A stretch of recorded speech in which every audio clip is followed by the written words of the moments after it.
最後の全体会議の報告に入りたいと思います。核兵器の非人道性を基礎に世界はこれから何をなすべきか、コーディネーター報告をしてくださいますのは西武諸州法律財団事務局長のジャックリーンカバッソーさんです。よろしくお願いします。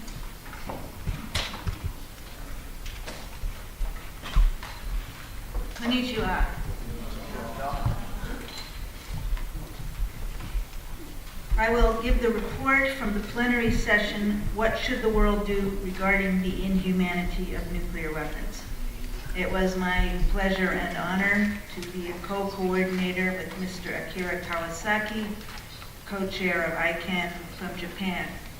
And I must apologize for my poor report because this plenary was held just before lunch, and so there was not time to properly prepare. And I especially apologize to my interpreter, who has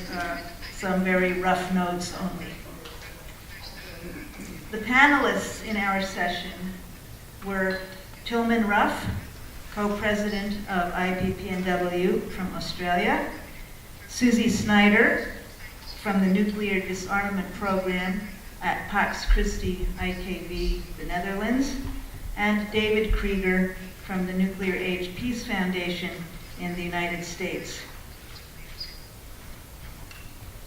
In general, in this session, we explored with some depth a variety of different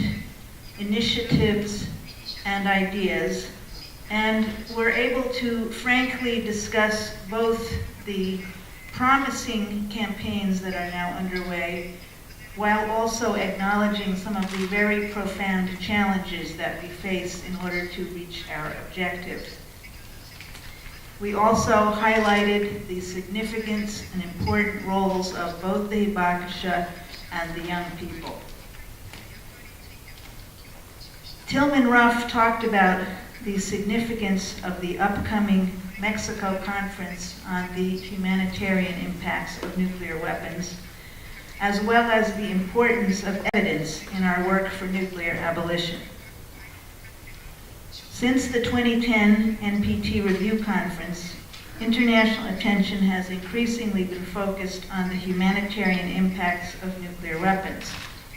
125 countries, including for the first time Japan, signed the Statement on Humanitarian Impacts in the United Nations General Assembly. The first ever intergovernmental meeting on the humanitarian impacts of nuclear weapons, hosted by the government of Norway, was held in Oslo earlier this year. 2/3 of the world's governments attended, but the permanent 5 members of the Security Council, that is the permanent 5 nuclear weapon states parties to the Nuclear Non-Proliferation Treaty, boycotted the Oslo conference, calling it a distraction. The follow-on conference in Mexico in February of 2014 will be very important, and ICANN hopes it will lead to negotiations on a treaty to ban nuclear weapons within a specified time frame. Tilman then talked about the importance of evidence. Evidence, he explained, has played a very important role in banning atmospheric nuclear testing and discrediting civil defense programs. Medical reality in these cases became political reality and was a motivation for Mikhail Gorbachev to work to end the Cold War. We now need updated evidence about global famine, which would be caused by a very limited nuclear exchange. No government has yet examined the impacts of global famine on their own countries and regions. We should urge governments to attend the Mexico conference and urge them to include Hibakusha and civil society experts in their delegations. The conference in Mexico should be a point of no return. The nuclear-dependent states have a special responsibility, since they are also nuclear-targeted states, to contribute evidence.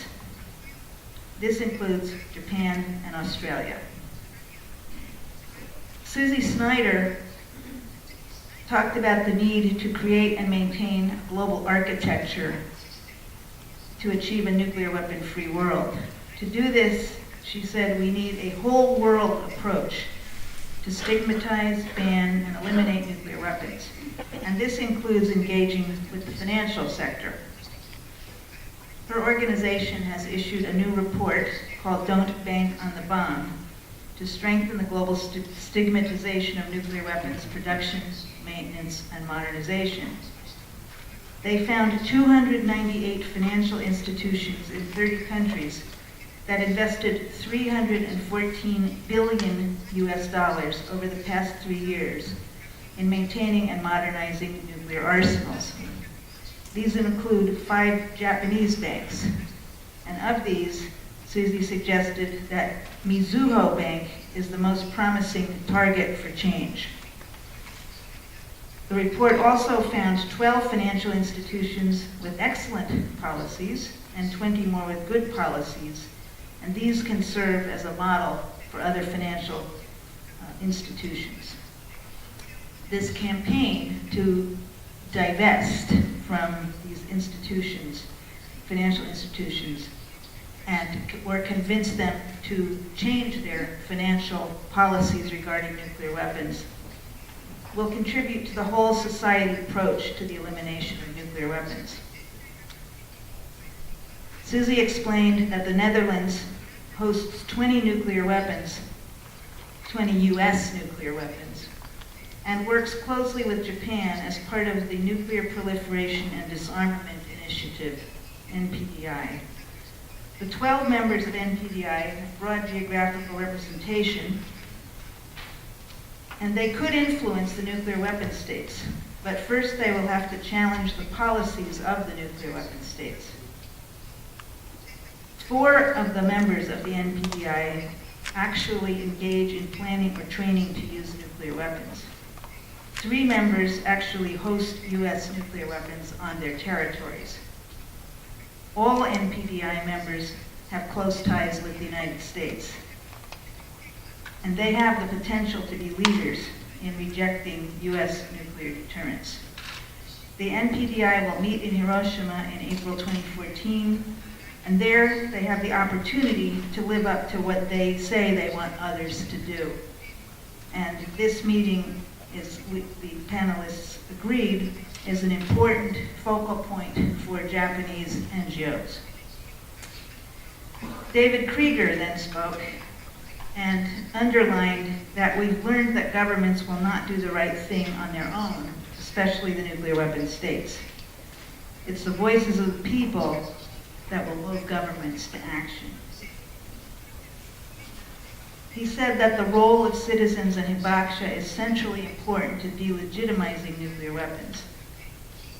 And to do so, we will need to deconstruct arguments that are still used to legitimize nuclear weapons. These include arguments which we know to be untrue, that nuclear weapons ended World War II,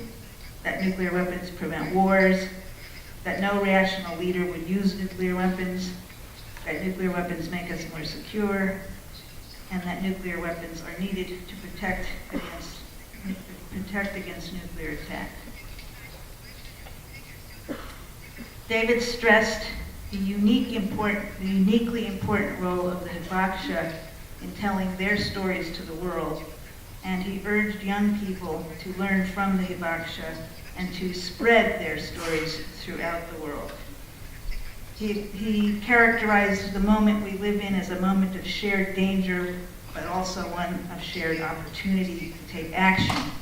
And he suggested that we need a new ethic for the nuclear age, an ethic to counter the reality that nuclear weapons are the ultimate evil and the ultimate suicide note for human beings. He elaborated the principles of this new ethic: reverence for life, Earth citizenship, universal human rights, including the human right to peace, the need for each generation to be responsible to pass the planet on intact to future generations. Nuclear weapons, of course, are the antithesis to all of these. In the short term, or in the immediate term, David suggested that we need to get no first use pledges or treaties by the nuclear weapon states. We need to de-alert, get the nuclear weapon states to de-alert the nuclear weapons, and to commence negotiations on a nuclear weapons convention. He then elaborated 12 reasons to work for nuclear abolition, which I will not list here, but these were to inspire thoughts for action. And he closed with a very wonderful poem entitled Hibakusha Do Not Just Happen, which, if I may, David, just characterize it by saying that in order for a hibakusha to be created, all kinds of other people have to be complicit in developing the bomb, delivering the bomb, and making the bomb impossible. So in all, I found this panel presentation to be informative, sobering, and inspiring. I made some remarks of my own, emphasizing the importance of being vigilant to the differences between the good, positive rhetoric we're hearing from some of our governments and the reality of their policies. And one example I cited was the Japanese government signing on to the humanitarian impact statement in late October, whereas in earlier October, the Japanese and US foreign ministers and defense ministers had issued a joint security statement reaffirming the alliance's commitment to protect Japan with the full range of US military capabilities, both conventional and nuclear. I also gave an example of a case in which persistent and consistent NGO advocacy for a nuclear weapons convention is making demonstrable progress. That is the new resolution introduced in the United Nations General Assembly by the non-aligned movement, which calls for commencement in the Conference on Disarmament of negotiations on a nuclear weapons convention, a comprehensive prohibition and elimination of nuclear weapons. The non-aligned movement is 120 countries. It includes 3 nuclear weapon states, and this resolution is expected to pass. It is a problem is that the Conference on Disarmament has been deadlocked for 17 years, but this resolution anticipates an alternative to the Conference on Disarmament should that not be feasible, because it also establishes a high-level conference on nuclear disarmament no later than 2018. This non-aligned movement resolution is almost identical to the program of action put forward by the Abolition 2000 Global Network to eliminate nuclear weapons in its founding statement in 1995. And I believe that it has come a long way since that time to now manifest itself in the form of this resolution.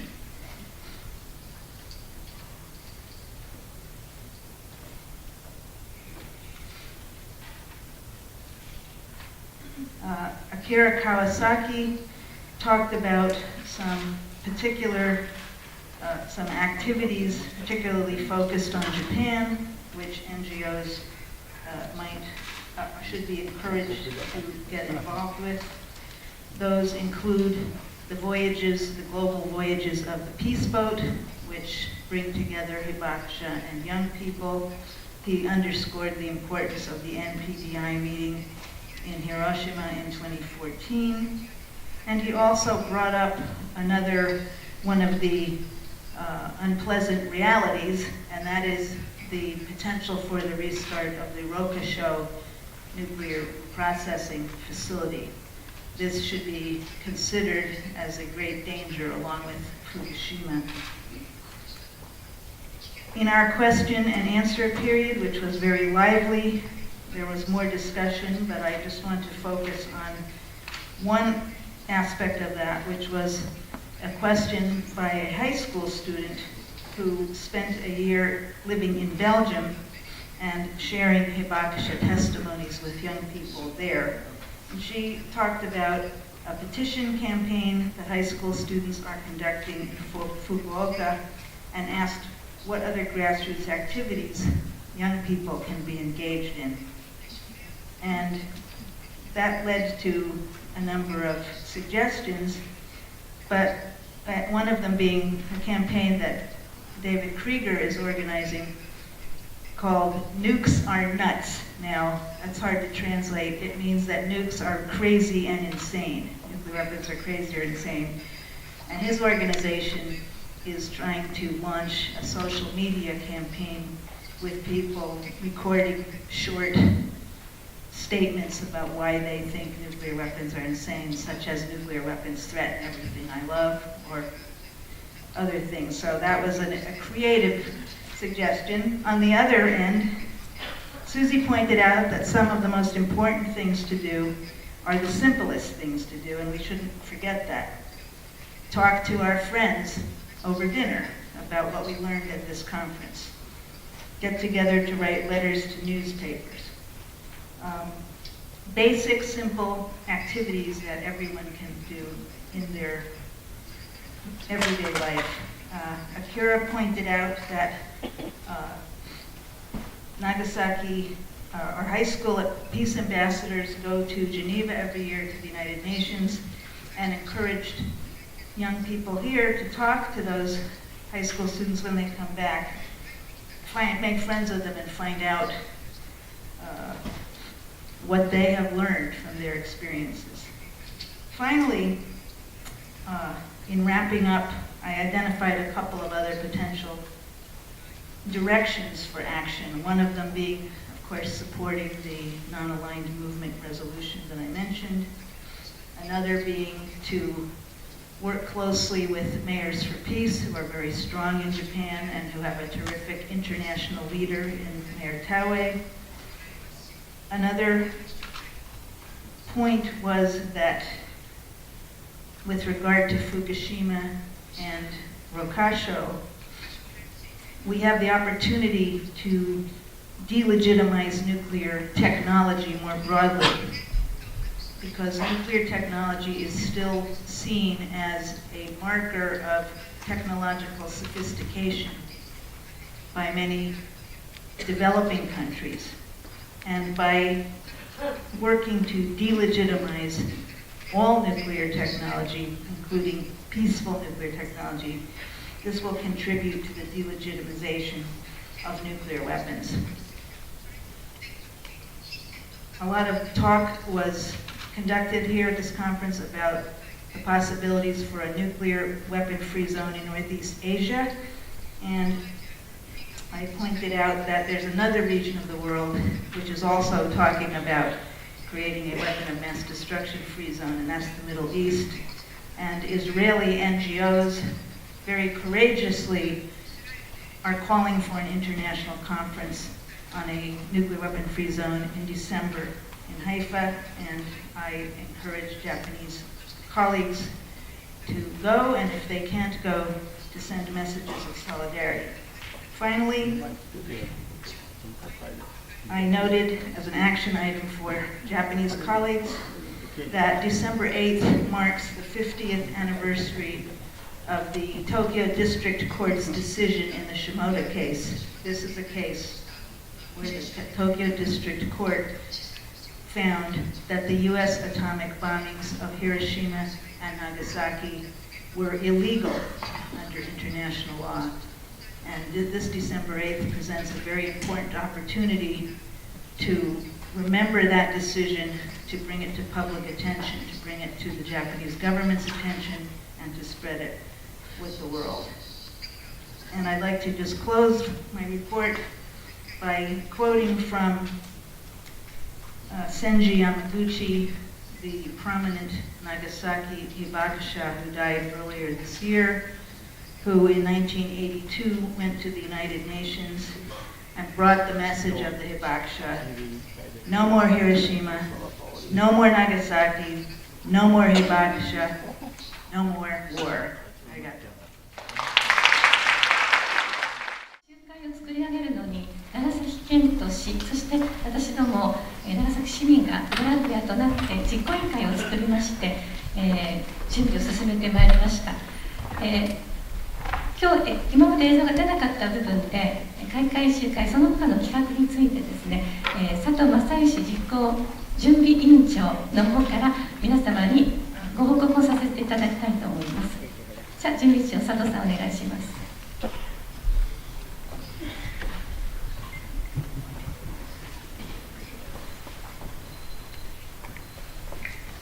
この時間をお借りしまして本会議の概要、そして開催までの道のりについてご報告をしたいと思います。本集会はこのポスターにもありました長崎、広島の声、今世界を動かす核兵器の非人道性というテーマで開催されています。準備委員会では昨年の11月17日以来計14回の会議を開いて、1回の参加者は大体30名前後なんですけども、このテーマにふさわしい分科会の構成を練り上げたり、いろんな話し合いをして、実行委員会の方に提案し反映させる努力を重ねてまいりました。その過程では準備委員会自体の人的なつながりを広がりを作ることにはどうしたらいいか、また一般市民の皆さんに分かりやすい内容とするにはどうしたらいいか、あるいは NGO 集会にふさわしい内容とはどういうことなのかなどの論議を進めてきたわけです。今回の集会の特徴としては、初めて原発問題を取り扱う分科会、また若者自身の企画による分科会を設けたということが挙げられると思います。どちらも高い評価の声をいただき安堵しております。準備委員会では分野ごとの担当を置いて準備を進めてきました。ポスター募集やそのポスターをお店などへ貼り出して依頼をする、また Facebook やインターネット配信等の担当する広報班、それから寄付金の依頼に奔走した財務班のそういった努力によりまして62点のポスターの応募があり、円形パビリオンに展示しておりますし、パンフレットの22ページにありますが、多くの募金もいただくことができました。ご協力に感謝申し上げます。さて、映像を見ながら開会集会を振り返ってみたいと思います。まずこの折り鶴ですけれども、この夏に全国の高校生が長崎県に集まりまして開かれた潮風総文祭のフィールドワークとして制作されたもの、これが2つですね、開会集会では飾られました。あとオープニングは、ハンドベルの演奏ですね、合水中学校高等学校の皆さんに美しい音色を弾かせていただきました。また木原いのりさんにですね、池谷中学校3年生ですが開会宣言をしていただきました。英語を交えてのですね、本当に心温まる開会宣言でした。田上市長の開会挨拶と、それから長崎県知事中村報道知事の歓迎挨拶をいただきました。被爆者の池田早苗さんのお話には、ご自身の本当に痛々しい経験、数々あるその経験を語られて、聴衆の心を揺さぶりました。来賓挨拶としまして、外務省の軍備管理軍縮課長の野口課長にですね、来賓挨拶をいただいたところです。その後ですね、高校生平和大使と高校生1万人署名活動実行委員会の皆さん、その活動の内容と、そして歌を披露していただきました。演奏として今日もご出演いただいたドゥ・マルシェの皆さんに美しい演奏をしていただきました。ともが実行委員長の基調報告の後、加藤フィーリングアートバレエによるプラブラシのダンスバージョンの歌をいただきました。その前に、前実行委員長でございました土山秀夫さんにですね、感謝状の贈呈をさせていただいたところでございました。失礼しました。そしてカトフィルガートバレエの踊りの後に基調講演としましてスノーフリートビエムトゥルードさん、駐日ノルウェー王国大使館の参事官でございますけれども、基調報告を、基調講演をいただいたところです。その後の平和の祈りの時間なんですけれども、この誓いの日の先導者として、ビハーレンのアカデミーの子どもたちにご参加をいただいて、誓いの日の紹介をしていただきました。昨日の試合は2対0で勝利しました。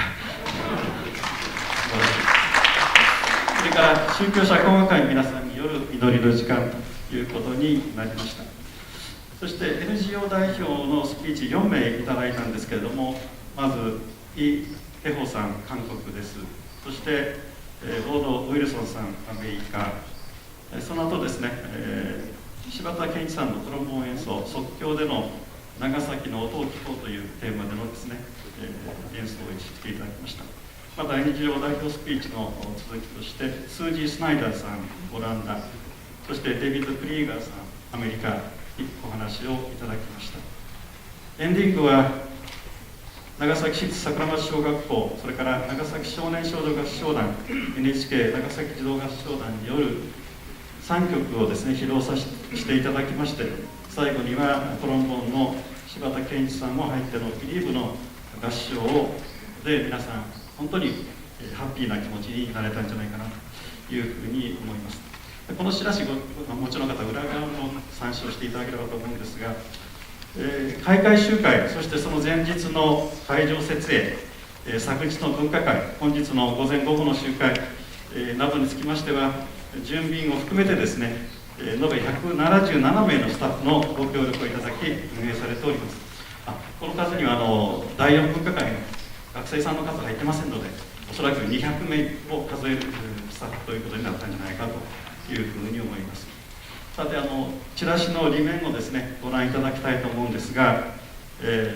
こちらは NGO ブースの様子を出しておりますけれども、NPO 法人長崎ピーススフィア会の日運動、それから NPO 法人ピースデポ、